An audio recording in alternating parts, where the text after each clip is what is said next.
Hi, I'm Robert Philipson.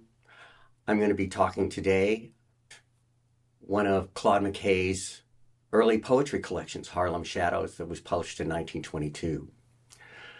The reason I'm talking about some of the poems in this collection is because this was where McKay really made his reputation in America, and it actually predates the Harlem Renaissance by a couple of years.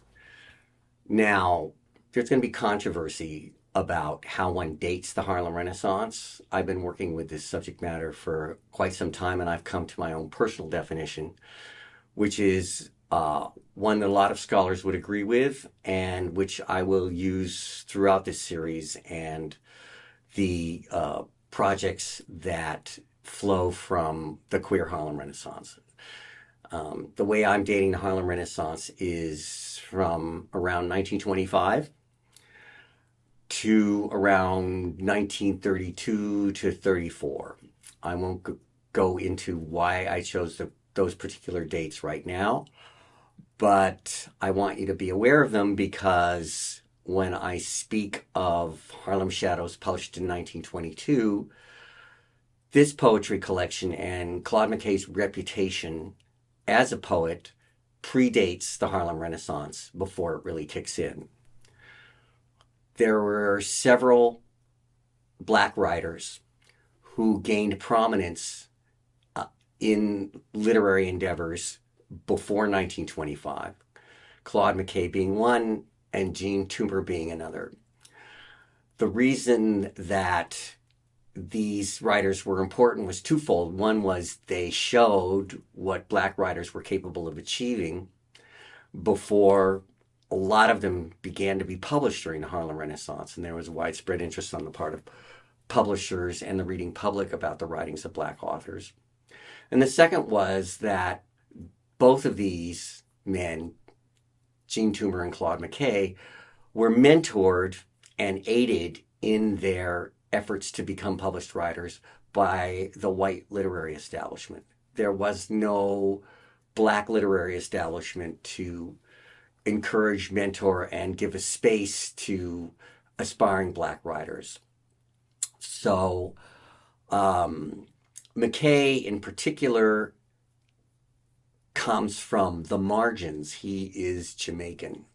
He grew up in Jamaica, left when he was a young man for the United States, thought he was going to study agriculture, spent some time at Tuskegee, and in Oklahoma studying agriculture, found that his vocation as a writer continued to call him and began writing poetry and circulating in left-wing circles, little magazines like Broom, for example. Left-wing magazines and avant-garde magazines began publishing his work, and he even worked as an editor for a short period of time for one of these Greenwich Village-based magazines called The Liberator. In fact, it was The Liberator that published his first poem that really shot him to fame, If We Must Die. If we must die, let it not be like hogs hunted and penned in an inglorious spot, while round us bark the mad and hungry dogs, making their mock at our cursed lot. If we must die, oh, let us nobly die, so that our precious blood may not be shed in vain. Then even the monsters we defy shall be constrained to honor us though dead.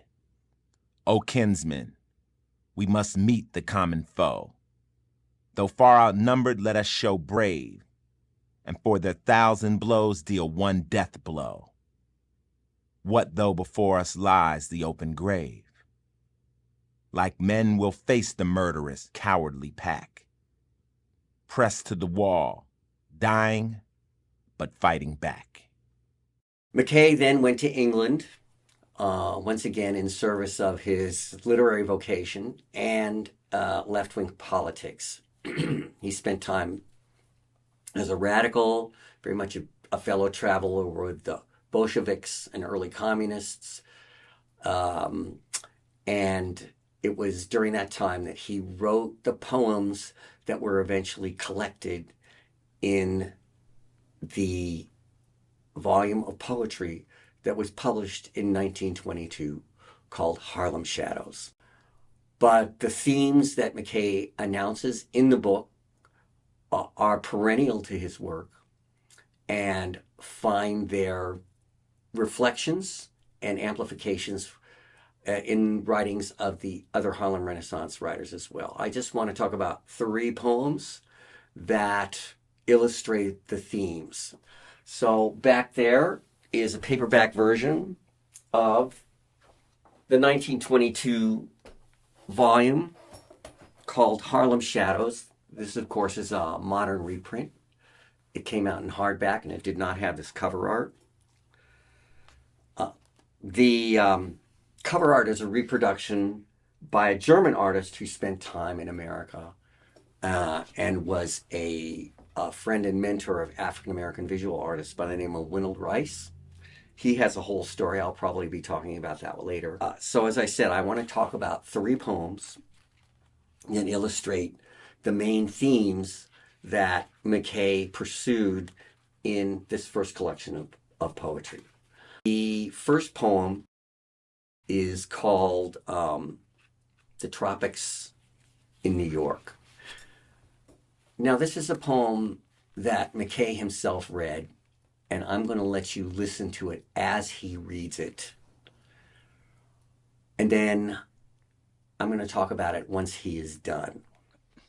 Bananas ripe and green, and ginger root, cocoa in pods and alligator pears, and tangerines and mangoes and grapefruit, fit for the highest prize at parish fairs, set in the window, bringing memories of fruit trees laden by low-singing rills, and dewy dawns and mystical blue skies in benediction over nun-like hills.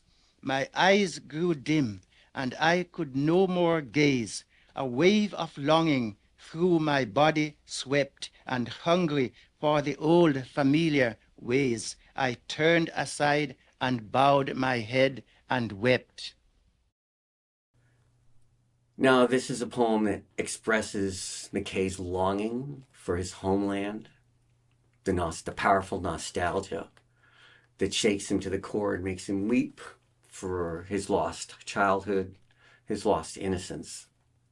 The poetry itself, in terms of its formal composition, is very traditional. This is one of the things that many commentators talk about when they talk about McKay's poetry, is contemporaneous subject matter, sometimes quite violent protest against conditions of blacks in the United States, against this Victorian style of poetry, regular lines, rhyming, old-fashioned poetic language, such as low singing rills being a stream.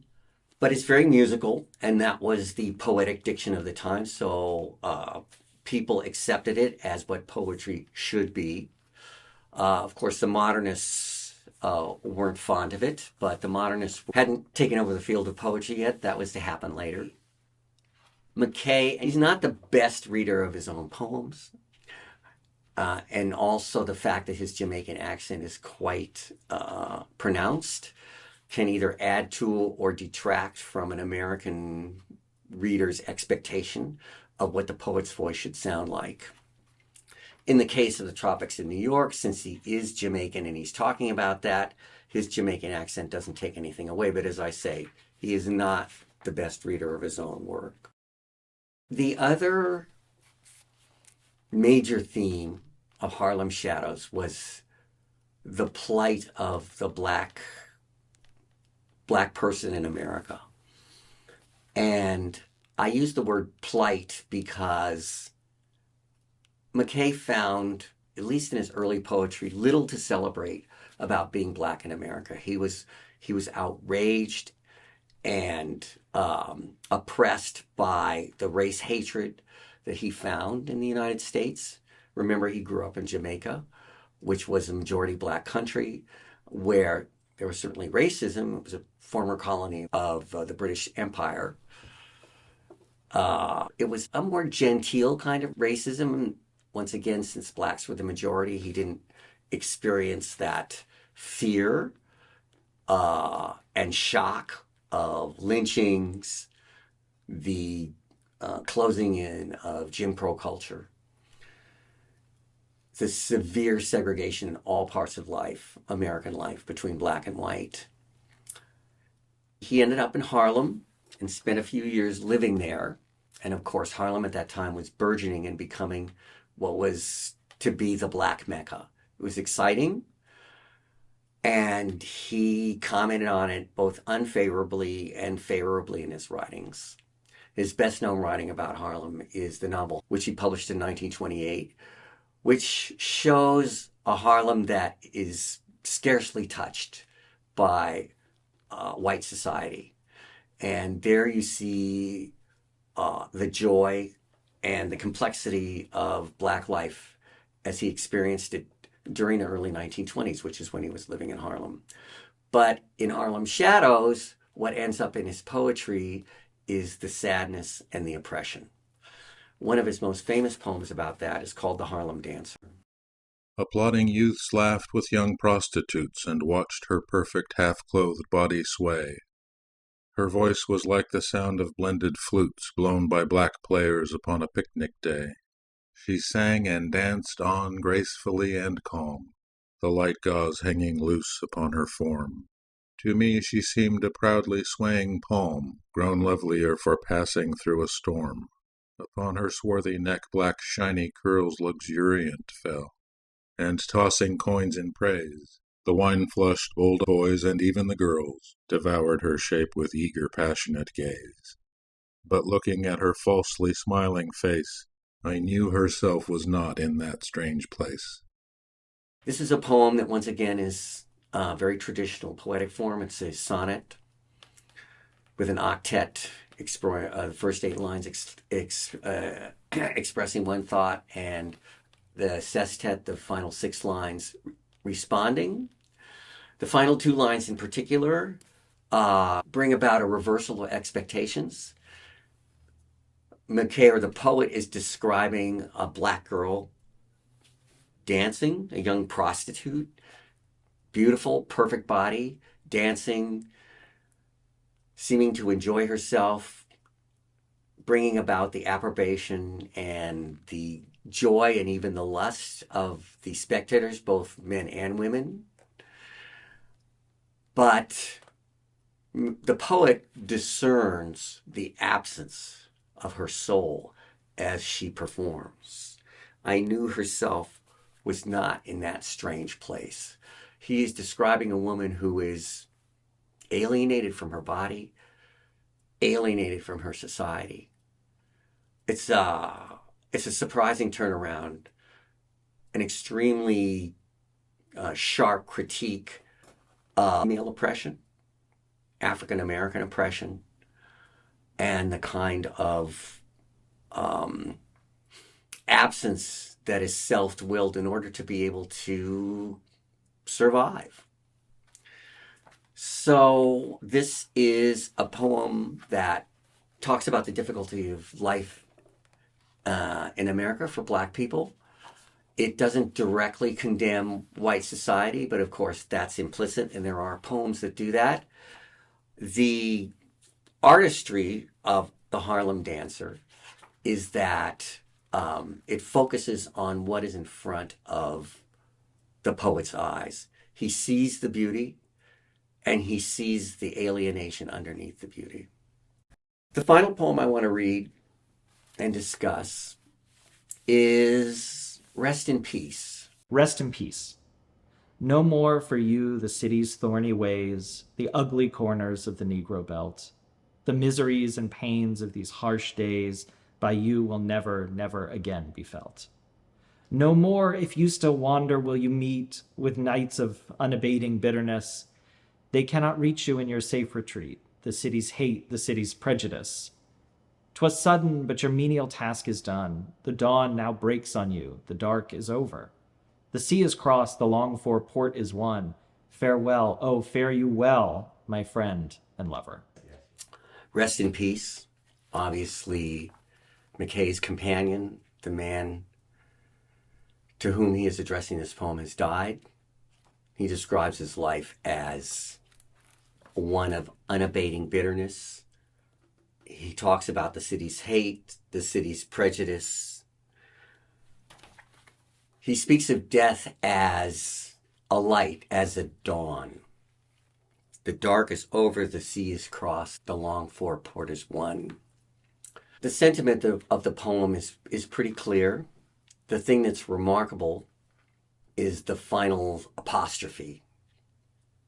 The deceased to whom he is addressing the poem. Farewell, oh fare thee well, my friend and lover. Lover is a very loaded word. The gender of the person who's being addressed is unspecified. And so it could be a woman, but that's not the vibe I get off of this poem and the life that's being described. McKay was bisexual. He was not exactly closeted. If he was interested in a man, the man knew about it. But obviously he wasn't advertising his bisexuality. And his close friends knew about it, his intimate circle. He was masculine in appearance, and so people didn't suspect it of it, and very little of it peeked through in his writing. Some of it did later, but in this particular collection, Harlem Shadows, this is the only poem that gives a hint that he had a passionate relationship, possibly with another man. I'll be talking about this in the future. McKay's relation to his bisexuality and some of his homosexual adventures filters into his writing and his sensibility in a number of interesting ways. This is one of them. And as I say, it's an early example of a theme that later became more important during the Harlem Renaissance, because the Harlem Renaissance was so influenced by a queer sensibility. We'll talk about that in the future. And I also hope to address McKay's presence and absence during the Harlem Renaissance proper itself, because he was an expatriate. He left New York in around 1924 and didn't return until 1932. So he basically missed the Harlem Renaissance as far as being in New York was concerned. But he was a preponderant presence in terms of being a writer and an elder statesman. As I say, I'll be talking about in the future, and I hope you'll join me. Thank you very much.